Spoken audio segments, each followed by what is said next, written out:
Hello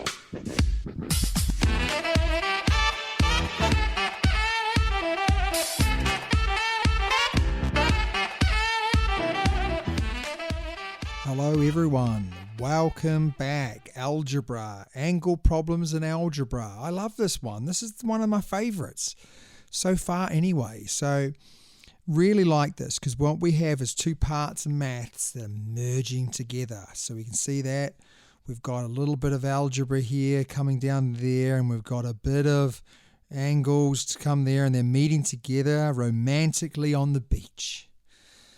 Anyway, they're meeting together, and we can see there this equals happy days because we've already got the skills we need to pay the bills.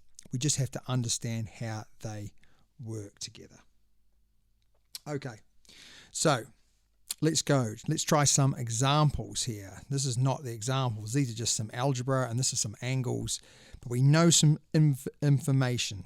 All right, we know some things about angles. Okay, we've got our triangle, and we know that a triangle is equal to 180 degrees. That's all the interior angles. We also know that all the exterior angles will equal 360 degrees. That's one thing to know. Other shapes we have, let's have a look. So the first one's up is a triangle.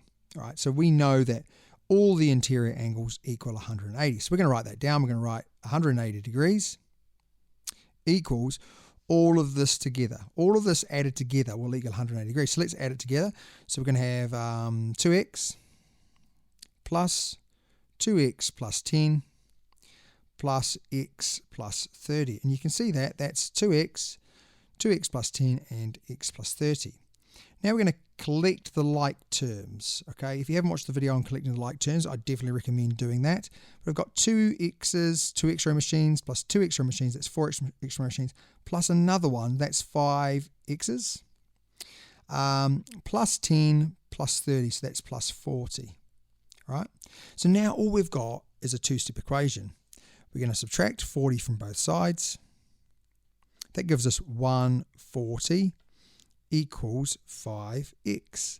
And then what are we going to do? We're going to divide by 5 and divide by 5. And 140 divided by 5, got 28. Okay, so x equals 28. And the great thing, remember, with algebra is that we could bang that back in there. We could put all that 28 into there, where all those x's are, and it would equal 180 degrees. So that's how you do those ones. Now, we've got four-sided shape here. What do we know about four-sided shape? We know that all the angles, interior angles, equal 360 degrees. So we can put that there. And then what do we got? We've got 2x, which is here, plus 2x, which is there, plus 40, which is there, plus x plus 20. So how many x's do we have? We've got 5 x's. How much sort of normal numbers do we have? We've got plus 60. Then we've got 360. So we add all the like terms together. Now we've got a two-step equation. Subtract 60 away from both sides. So we end up with 300 equals 5x. And yep, divide by 5 and divide by 5. And what is x going to equal? Okay, so what do we think? We can go old school here, but we might know it off the top of our head. Okay, how many 5s go on 3? They don't.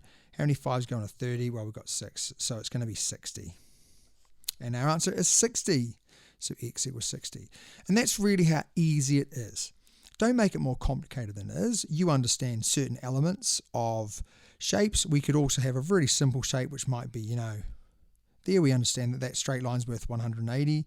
We could have external angles coming out here, but you're going to use your angle facts to your advantage. You're going to add some algebra to that, and it's going to be absolutely fine. So anyway, it's time for the quiz. Oh, no, it's not. It's not time for the quiz just yet. Do not worry. This time we're going to work on the perimeter of the shape. So it says here the perimeter of the shape is equal to 26 degrees. Fantastic. So we've got 26 equals the perimeter. And what do we know about the shape? Well, we know that this is going to equal 4 and this is going to equal 3. They're going to be the same. Now it doesn't clearly show that, but these are parallel lines. Okay, so we've got the old parallelogram. So they're all equal in length. This side is equal to this side and this side is equal to that side. So we know that we're going to have x plus 4 plus x plus 4 plus x plus 3 plus x plus 3. How many x's do we have? 1, 2, 3, 4. So we've got 4 x's. And how many numbers do we have? Normal numbers. We've got 4 plus 4, that's 8. Plus 3, that's 11. Plus 3, that's 14. So we've got plus 14. So subtract 14 away from both sides. So we've got 4x equals 12. Divide by 4, divide by 4. X equals 3. And again, we could put that in, and that would equal 26 if we got those answers. So can you see how we've used that information there with angles, with lengths, with shapes, and we can use our algebra to help us out. Okay, so nice and easy. Now it's time for you to work out these questions. Pause the video, work them out, remember what they're worth. Okay, so this time perimeter is 30. Over there we've got, we should know the interior angles of a triangle. Use that information to write your answers and then come back and see if you got it right. Okay, here we go. Here goes the answers. X equals 3 and x equals 28. And I've been a bit lazy. It should be 28 degrees there, but it's good to see I've done centimeters over here. Just follow your working. If you're not showing as much working as me, please, you need to, because you'll get full value in your test. And as we know, we're always building to a test. It is the way of the world. We're building to a test all the time. But hopefully you've got a little bit of more knowledge, and that's given you some more confidence. And the more confidence we have, it's amazing the better we get. Okay, so well done. Hopefully you got that right. If you have, write a revision card. If you haven't, go back and watch it again. Pause, do the questions. It's real key to not just watch, but actually to pause, do the questions as we go along, and hopefully that will help you when you move forward in the future. As always, it's been an absolute pleasure helping you with your maths today.